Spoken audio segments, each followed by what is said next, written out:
Okay, first things first, VTI. And VTI is one of my favorite ETFs.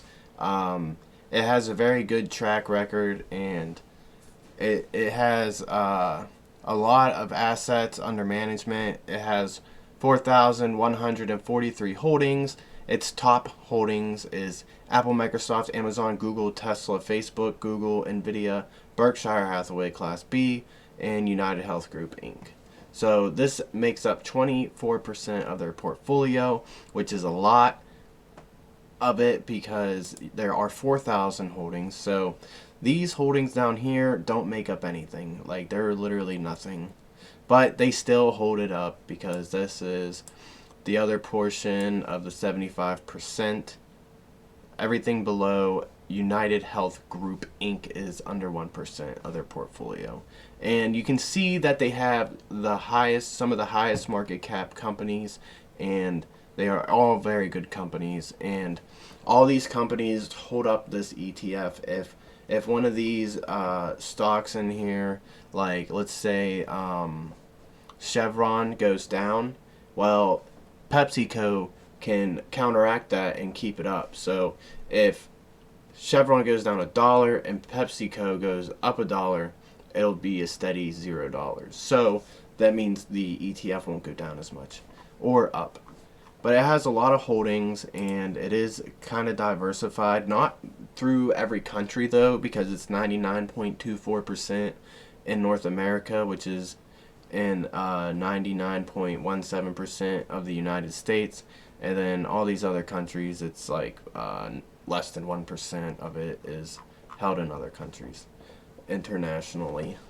It is an ETF, and this one is VTI. So 1 year of return is 25%. The last 3 years is 25%. The last 5 years is 17%. And the last 10 years is 16%. So this is compound interest. So if you would have bought this 10 years ago, you would have had 16% every single year, which is about 160%. VTI seeks to track the performance of the CRSP US Total Stock Market Index. It has large, mid, and small cap equity diversified across growth and value styles. So not only is it growth stocks, but there's value stocks in there as well. So the market, right? If you have half growth, half value, growth stocks do really good, and then when growth stocks crash, value stocks tend to go up, and it balances it out. And so if you would have had this, like if you would have bought into this during this crash we're having, you wouldn't be down as much as if you were to buy some of these unprofitable stocks like Peloton or SoFi, or like Affirm. Like those stocks, they crashed, but the ETFs, it's gonna hold up. Okay, so ETF number 2 would be VU. So this is the Vanguard S&P 500 Index Fund ETF. This tracks the top 500 market cap companies, like by market cap. The top 10 holdings are pretty much the same as VTI, but there's only 500 holdings in this, and it's the top 500 by market cap. This stock tends to do very well. If you can see, the 10 years about 16.52%, so around the same as VTI. So, I mean, if you're buying this stock, you're kind of like buying VTI, but VTI has a more diversified portfolio within stock and like company wise. There's just a lot more businesses. I wouldn't say that it's more diversified in the fact that it's all in the United States. Like this has 98.98% of their assets from the United States, so pretty much everything in this ETF is in the United States, so there's no international. So number 3, VT, is an international or a world stock. It's the total world stock in ETF. Okay, but I mean 59% is in the United States, so it's gonna hold it up. But if you can see here, Japan, it has 6% in Japan. Like That's so much more than VU. Like VU only had like 0.02% in other countries. Europe 17%, Asia 16%, Latin America 0.9%, Middle East 0.8%, Africa 0.3%. So yeah, it pretty much has almost all the same top 10 holdings. It's only 14% of their portfolio, but it doesn't have as much of a return as the S&P 500 VU ETF, okay? And the 10-year is 12% year over year. So the 5-year is 14%. 1 year though, 18%. That's pretty good. I mean, this stock has been running around $100 for a while, but it did shoot up to about 108 for a little bit. Strongman Personal Finance really recommends this ETF because you're less likely to lose your money on this ETF. Like if the S&P 500 crashes, this one will not crash as much, but it will still crash because 59% of its portfolio is in the United States. It's a much safer, less risky ETF. Oh, also, the expense ratio is only 0.08%. Compared to like if you buy a mutual fund, they're normally like 1% or so, but this is only 0.08%. So that's your fee that you have to pay for having this. So that's about what, 80 cents for $1,000, or not $8. Yeah, 80 cents for every $1,000. So if you want a value play, Vanguard, what is it? Vanguard Value Index Fund ETF. Ticker symbol VTV. So these are a lot of value stocks. As you can see, the top 10 holdings are a lot different than the other ones. Berkshire Hathaway, United Health Group, JP Morgan, Johnson & Johnson, Procter & Gamble, Pfizer, Bank of America, Broadcom, ExxonMobil Corp. So you see that these are a lot more value stocks, and it still has a pretty good run. It's a 13%. 10-year, year over year. 1 year was 26%, so it's been doing pretty good. And I think it's holding up better during this crash than most other ETFs. Okay, VT stock. Year to date, down 7.6 or 7%. Okay, VTV stock. Year to date, down 2% on the year.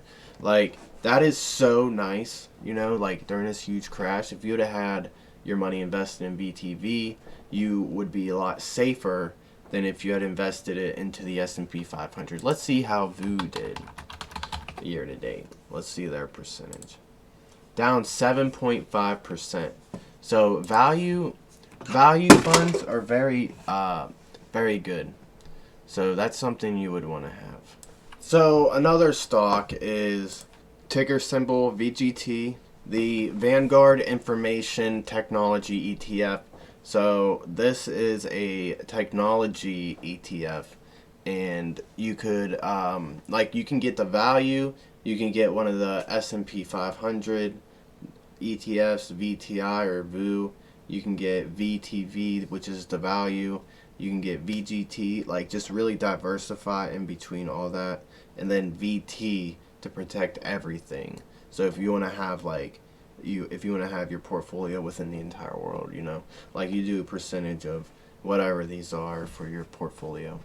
So 91% technology, as you can see. So it has Apple, Microsoft, Nvidia, Visa, MasterCard, Broadcom, Adobe, Cisco. If you go see, what I like about Fidelity though is like you can see a lot. Like you can look at all the holdings. Like they have 365 holdings. Their 10-year return is 23% because tech has been doing so good, So the 1 year is 30%. 3 years, if you would have bought it 3 years ago, you'd have had like 41%. That's insane. Let's see, year to date, down 11%. Like it went down a lot though. The tech's crashing. 5 year, 218%. If you would have made us so much money just investing in this. So you'd have a 31% year over year. 3 year, I don't think it shows 3 years, but 1 year you'd have 58 or 16%. Like that's insane. That is all 5 ETFs right there. So like, subscribe, I hope you got a little bit of information out of this, but like these ETFs are really good, and they have a really good track record. If you look, you can see that they do go down, but they normally will come back. As long as the market's doing good, it's going to come back up. And like, if you just buy and dollar cost average, you're going to be okay. So I mean, if you buy it at $59 and it drops down to 30, you're just buying it every 2 weeks or every month you put in your money, and then it'll go back down. Like your average will go down, and then when it decides to finally go back up, you're gonna start making even more money. So I mean, not only did you buy at the high, you're gonna keep buying in, so you're gonna lower down your average, and then it's gonna go back up one day, hopefully. But even it will eventually go up. But normally you get like a 10% year-over-year return on your investments. Average, like that's just how it has been. These are very popular ones, so I'm thinking, and they're also like they have low expense ratios. So VGT might be the most expensive with a 0.1% expense ratio, which isn't very much. That's like $1 for every $1,000 you invest. VTV is a 0.04%. What's VOO? VOO is 0.03%, so that's just the S&P 500. Like, that's super cheap. And like, if you just like, this isn't financial advice, but if you just invest in these ETFs, you're gonna like really come out on top.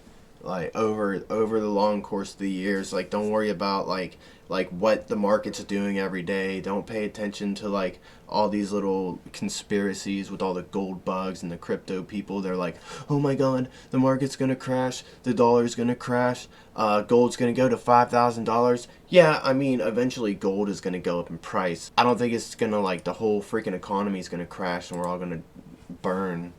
Like, look at gold, it's going down right now, and silver is going down. Gold was $1,900 this last year, so I was thinking about buying it because I was listening to Peter Schiff a lot, but I didn't buy any silver or gold yet. So, but I might diversify. Like once I get my Roth IRA and my Fidelity portfolio up more, I might buy a little bit of gold, just to have stashed in case that does happen. But if you listen to Peter Schiff, he's really gonna like make you nervous about like everything. But I would just buy ETFs and don't worry about what the stock market's doing. And if you have a nice company or an individual stock you like, if you believe in the company, you're investing in the business. The ticker symbol is just the price, But if you just keep getting or buying that company, it's eventually going to go up. If you think it's a good value at $14 and it goes to $7, now you're just getting a discount.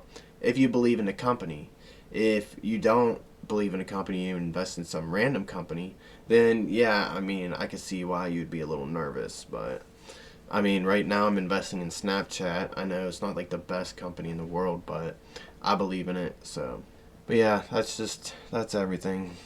Y'all have a good night. Like, subscribe. Peace.